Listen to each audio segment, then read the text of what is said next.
Smart machine dito ay ginamit ng 6 na araw na may total meters na 125 meters. Ito ang printer head. Ito naman ang cupping. Proper head clean.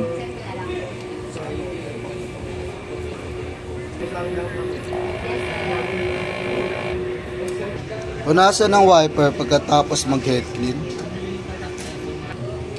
Nozzle check.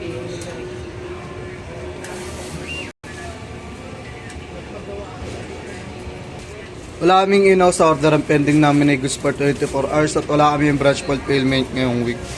Ang system ay tama lang. Ang waste tank ay nalinis kahapon. Ito naman ang aming ABR, dito naman ang ground wire.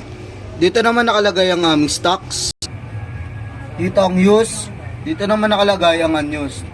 Dito naman ang records ng mga nagamit. As of now, wala pa nagamit na ink. Pero sa Sabra roll, ito ang records ng mga nagamit. Ito naman ang aming daily output. Dito naman ang aming daily checklist. At andito naman ang backup ng aming ICC profile.